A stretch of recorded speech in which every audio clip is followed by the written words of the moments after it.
प्यारे विद्यार्थियों, सुप्रभात। आज हम अध्याय 3 वैद्युत रसायन के प्रकरण 1 वैद्युत अपघटनी सेल पर चर्चा करेंगे। प्रकरण को समझने के लिए आप वीडियो को ध्यान से देखिए। सबसे पहले हम वैद्युत रासायनिक सेल की संरचना को समझेंगे, चित्र के माध्यम से समझेंगे और साथ ही वैद्युत अपघटनी सेल को भी समझेंगे। तो चलिए बात करते हैं पहले वैद्युत अपघटनी सेल, वैद्युत रासायनिक सेल पे। इसमें जैसे कि हमें चित्र में स्पष्ट दिखाई दे रहा है कि दो पात्र हैं जिनमें इलेक्ट्रोडों को उसी के वैद्युत अपघटनी विलयन में लिया गया है। जैसे जिंक को Zn विलयन में लिया गया है, ये जिंक इलेक्ट्रोड है और ये Zn का विलयन है। इधर दूसरे पात्र में कॉपर का इलेक्ट्रोड है और इसे कॉपर SO4 CuSO4 के विलयन में लिया गया है, निमज्जित करके डुबा रखिए। इन इलेक्ट्रोडों का हम एक तार के माध्यम से बाहर से एक कुंजी यानी की, जिसे हम बटन कहते हैं, और एक विभव मापी किस इलेक्ट्रोड की कितनी विभव है उसके माध्यम से जोड़ देते हैं और दोनों वैद्युत अपघट्य के विलयनों को एक यू आकार की नली, जिसे हम लवण सेतु कहते हैं, उससे जोड़ देते हैं। इस नली में लवण जैसे KCl, potassium nitrate KNO3, ammonium nitrate NH4 NO3 का संतृप्त विलयन भरा रहता है, सैचुरेटेड गाढ़ा विलयन जिसे हम कहते हैं। और इसके दोनों सिरों पर हम कॉटन प्लग से इनको बंद कर देते हैं ताकि जो आयनों का प्रवाह होगा, विनिमय होगा, वो कंट्रोल्ड होगा, एक संतुलित रूप से होगा।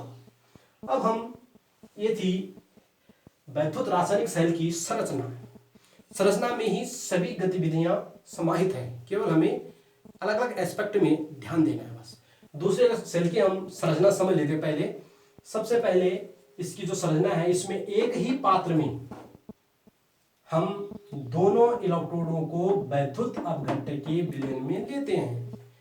जैसे यहां पर हमने एक्वस NaCl यानी जलीय नमक का विलयन ले रखा है, सोडियम क्लोराइड का विलयन ले रखा है और इसे हम ब्राइन सॉल्यूशन, ब्राइन विलयन भी कहते हैं। इसमें दोनों इलेक्ट्रोड हमने निमज्जित कर रखे हैं और इनको जैसे हम बाहर से जोड़ते हैं तो कोई भी सार्थक प्रभाव नहीं दिखता, इसमें कुछ नहीं होता, तो इसे हम बैटरी, बाह्य बैटरी से जोड़ देते हैं और एक स्विच भी इसमें लगा देते हैं। ये संरचना है वैद्युत अपघटनी सेल की। अब हम इन संरचनाओं के माध्यम से आसानी से इजी वे में इसके विभिन्न जो अवधारणाएं हैं इनको समझेंगे, केवल चित्र निरूपण संरचना जो उसकी है उसके माध्यम से। तो सबसे पहले हमें ये समझना होगा कि एनोड क्या होता है, कैथोड क्या होता है। तो लिख दें यहाँ पर जी, Zn एनोड, Zn कैथोड। अगर हम Zn को कैथोड लिख दें और Cu को एनोड लिख दें तो क्या ये गलत होगा और क्यों गलत होगा, या ये हमने Zn को एनोड क्यों लिखा, ये निर्धारित करना है, सीखना है। तो प्यारे स्टूडेंट्स, आपने कक्षा 11 में जो 8वां पाठ था अपचयोपचयन यानी रिडॉक्स रिएक्शन, उस पर ध्यान देना है कि रिडॉक्स रिएक्शन क्या होता है।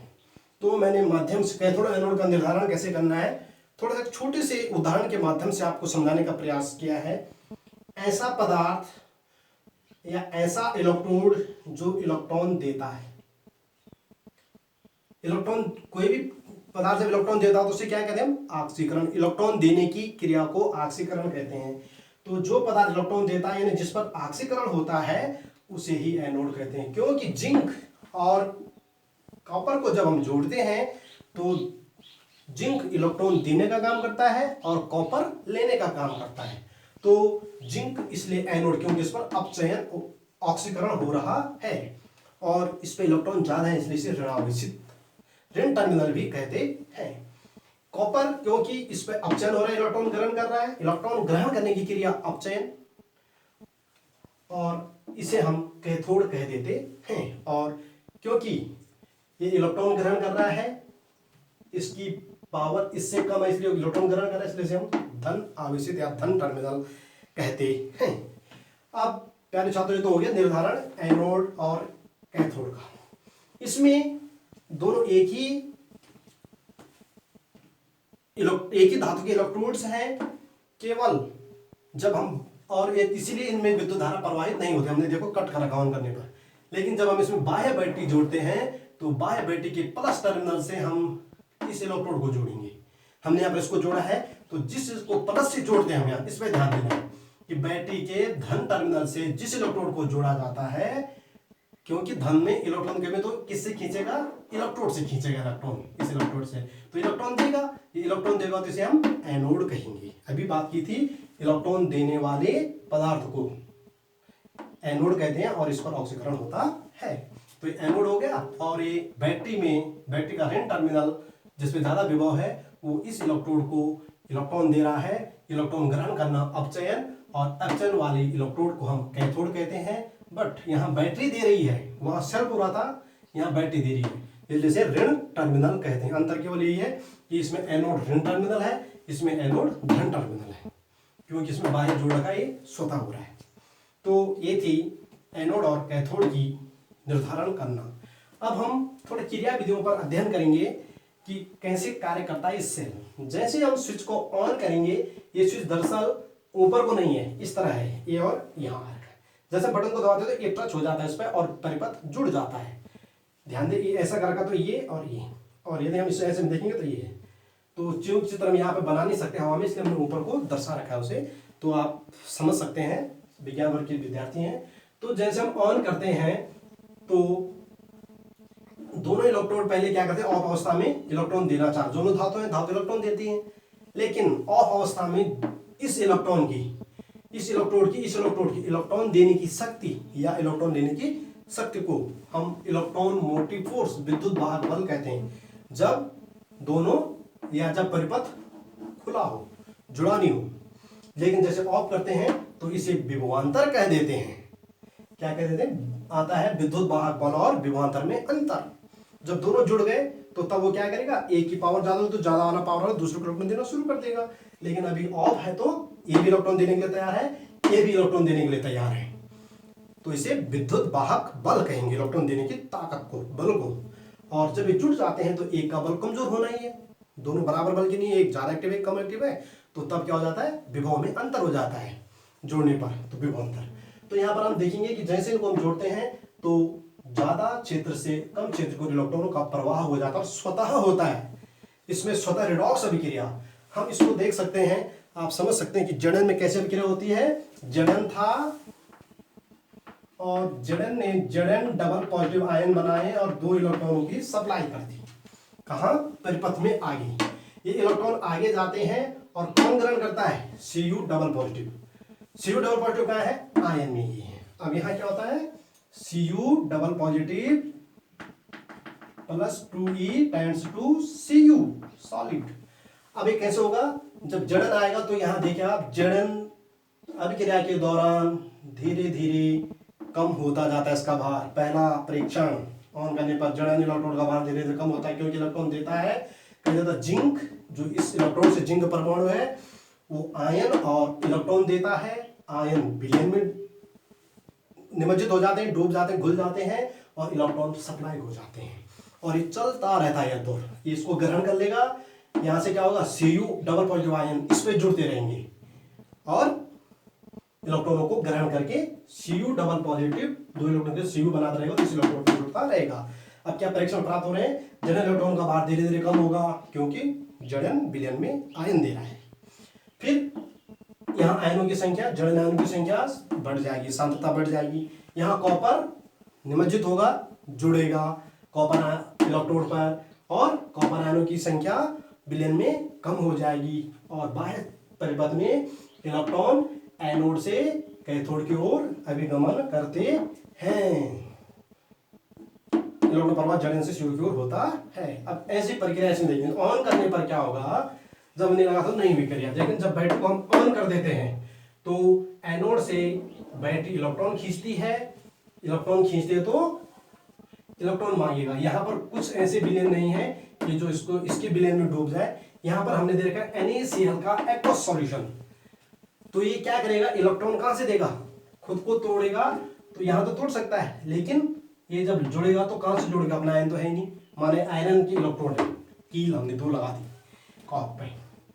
तो ये क्या करेगा, इस NaCl को तोड़ेगा। ये भी वैद्युत अपघट्टी, वैद्युत ये आयनिक कृष्ण यौगिक है, वैद्युत अपघट्य है। तो ये टूटेगा तो Na पॉजिटिव और Cl नेगेटिव आयनों में टूटेगा। ये बल जो लग रहा है, खिंचाव इलेक्ट्रॉन मांगने का, और तीव्रता से जैसे सब जगह इस NaCl Na positive Cl negative Na positive Cl negative टूटता जाएगा, पूरे विलयन में घूम रखा है, वितरित है। तो Cl आयन नेगेटिव आयन तुरंत इस इलेक्ट्रोड की ओर भागना शुरू करेंगे, एनोड की ओर, और इलेक्ट्रॉन दे देंगे इसे, और रिएक्शन हो जाएगी Cl नेगेटिव से Cl और इलेक्ट्रॉन बनाएंगे। इलेक्ट्रॉन चले जाएंगे इस परिपथ में, बैटरी मांग रही थी इलेक्ट्रॉन, और Cl आयन यहाँ Cl परमाणु यहाँ पर रह जाते हैं, और वे जब जमा वड़ा वहां पर होने लग जाता है तो 2 Cl परमाणु, हमेशा 2 Cl परमाणु अपनी बाह्य कोश के एक इलेक्ट्रॉन का योग करके Cl2 यानी क्लोरीन गैस बनाती है, और यहाँ से बुलबुले के रूप में क्लोरीन गैस एनोड पर निकलती रहती है। तभी बैटरी से इलेक्ट्रॉन इधर भी जाते हैं, कैथोड पर आते हैं, कैथोड पर आते हैं तो उन इलेक्ट्रॉन को रिसीव करने वाला भी चाहिए। तो ये कैथोड एक फोर्स देता है, बल देता है, और जिसके प्रभाव से, इन इलेक्ट्रॉनों के आने के प्रभाव से जल विघटित हो जाता है H पॉजिटिव और OH नेगेटिव आयन में, और H पॉजिटिव आयन भाग करके इस इलेक्ट्रोड कैथोड की ओर जाते हैं, और इलेक्ट्रॉन प्राप्त करके क्या बना लेते हैं, H positive plus E, H positive विलयन से E इलेक्ट्रोड से H परमाणु बना देते हैं, और बहुत सारे H प्लस आयन या H परमाणु यहाँ जमा हो जाते हैं, और इसी तरह वे भी कॉलोनी की तरह वे भी क्या करते हैं, हाइड्रोजन अपनी एक इलेक्ट्रॉन को संयोग करके हाइड्रोजन गैस H2 गैस बना देती है, और बुलबुलों के रूप में ये भी एनोड से निकलती रहती है H2 गैस। अब विलयन में शेष बच गया है वैद्युत अपघट्य का Na पॉजिटिव और जल का OH नेगेटिव। ये दोनों आपस में अट्रैक्ट होकर के NaOH यानी क्षार बना देते हैं, सोडियम हाइड्रोक्साइड। और ये बहुत ही प्रचलित अभिक्रिया 10 में भी आपने पढ़ी थी, 11 में भी पढ़ी थी, क्लोर क्षार अभिक्रिया। क्योंकि इस अभिक्रिया में प्राप्त होने वाले क्लोरीन, क्षार और हाइड्रोजन तीनों इंपोर्टेंट है, जैसे क्लोर क्षार अभिक्रिया कहते हैं। तो ये थी क्रिया विधि दोनों सेलों की। अब हम थोड़ा सा परिभाषा पर चर्चा करेंगे कि परिभाषा क्या है। तो स्पष्ट जैसे आप देख रहे हैं कि ये विद्युत रासायनिक सेल क्या करता है, रासायनिक अभिक्रिया की ऊर्जा को विद्युत ऊर्जा में, अगर हम यहाँ पे एक बल्ब भी लगा दें तो बल्ब से उत्सर्जित होती रहेगी, लाइट जलती रहेगी। कहाँ से आएगी, इन आयनों से आएगी। और आयन की कमी पूरी कौन करेगा, ये लवण शीतु विपरीत आयनों देता रहेगा, जहां आयनों की वृद्धि हो जाती है। तो ये है विद्युत रासायनिक सेल, रासायनिक ऊर्जा को विद्युत ऊर्जा में बदलता है, जबकि इलेक्ट्रोलाइटिक यानी वैद्युत अपघटन सेल विद्युत ऊर्जा को रासायनिक ऊर्जा में बदल रहा है। ये वाला रासायनिक को विद्युत में, ये वाला विद्युत को रासायनिक में, दोनों विपरीत सेल है। अब हम बात करेंगे दूसरा अंतर कि इसमें रिडॉक्स जो अभिक्रिया, हाँ तो ये क्या हो गया, परिभाषा अगर हम देख रहे हैं, भी अंतर नहीं परिभाषा देख रहे हैं कि युक्त जो रिडॉक्स अभिक्रिया में, रिडॉक्स अभिक्रिया होती है रिडक्शन और ऑक्सीडेशन। रिडक्शन इसमें हो रहा है, ऑक्सीडेशन इसमें हो रहा है, तो रिडक्शन कहते हैं, रिडॉक्स रिएक्शन। तो स्वतः रिडॉक्स अभिक्रिया में उत्सर्जित रासायनिक ऊर्जा को विद्युत ऊर्जा में परिवर्तित करती है, विद्युत रासायनिक सेल कहलाता है। लेकिन वह युक्ति जो स्वतः नहीं हो रही है, जिनको जोड़ हम नहीं हो रही थी, जो असवतः अभिक्रिया कहेंगे। असवतः क्यों कहेंगे, क्योंकि अभिक्रिया को प्रारंभ करने के लिए बाहर से विद्युत ऊर्जा देनी पड़ती है। बाहर से कहां से, एक बैटरी जो हमने लगा रखी है, तो इसे असवतः रिडॉक्स अभिक्रिया द्वारा विद्युत ऊर्जा को रासायनिक ऊर्जा में परिवर्तित करती है, वैद्युत अपघटन सेल कहलाती है। थोड़ा सा इलेक्ट्रोकेमिकल यानी वैद्युत रासायनिक सेल में एक विशेष बात और आपको ध्यान रखनी है कि जब इस सेल में जिंक डबल पॉजिटिव और कॉपर डबल पॉजिटिव आयनों की सांद्रता 1 इकाई हो जाती है, तो वे केवल 1.1 वोल्ट तक ही विभव दिखाते हैं। तो जब किसी विद्युत रासायनिक सेल में Zn डबल पॉजिटिव तथा Cu डबल पॉजिटिव आयनों की सांद्रता 1 इकाई यानी 1 मोल पर dm इनवर्स क्यूब हो तो इसका विद्युत विभव 1.1 वोल्ट होता है, इससे ज्यादा नहीं बढ़ सकता है। इस अवस्था में इस युक्ति को, किसी युक्ति को, विद्युत रासायनिक सेल को गैल्वेनी सेल या वोल्टीय सेल, वैज्ञानिकों के सम्मान में इनके नाम थे, तब इन्हें गैल्वेनी या वोल्टीय सेल कह देते हैं। प्यारे छात्रों, लास्ट में कभी कभी इस पूरे को पढ़ने के बाद क्वेश्चन आ जाता है कि दोनों में क्या अंतर है, विद्युत रासायनिक सेल तथा विद्युत अपघटनीय सेल में अंतर बताइए।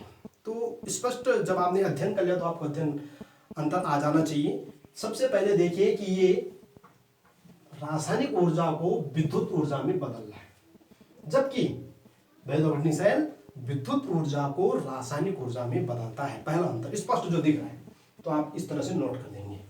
दूसरा जो अंतर है, इसमें विद्युत रासायनिक सेल में इलेक्ट्रोड अलग अलग पात्रों में ले जाते हैं, उन्हीं के बिलियन, विद्युत अपघट्य के बिलियन में, जबकि विद्युत अपघटनीय सेल में दोनों इलेक्ट्रोड विद्युत अपघट्य के बिलियन में एक ही पात्र में लिए जाते हैं।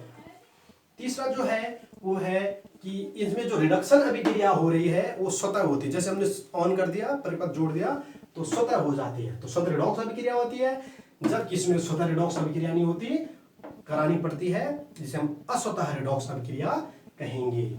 और चौथा जो अंतर है दोनों में, इसमें बाह्य परिपथ, इसके बाह्य परिपथ में इलेक्ट्रॉन एनोड से कैथोड की ओर जाते हैं, जबकि इसमें एनोड से बैटरी में जाते हैं और बैटरी से कैथोड में आते हैं। अंतर है, तो ये 4 अंतर आपने याद रखने हैं और ये टॉपिक होता हमारा।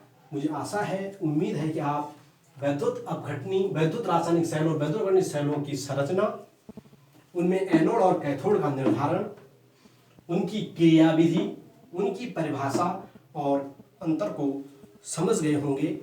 और इस वीडियो को बार बार देखें ताकि आप अच्छी तरह से समझ सकें इस टॉपिक को।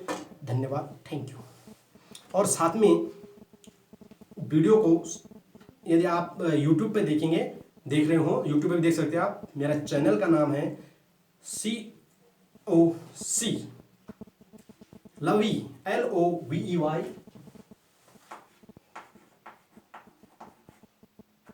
COC चैनल, इस पे भी देख सकते हैं आप YouTube पे। और यदि आपको पसंद आए तो इसे सब्सक्राइब भी करें और लाइक भी करें, ताकि मैं और अच्छी मेहनत करके आपको इजी वे में समझा सकूं। थैंक यू, धन्यवाद।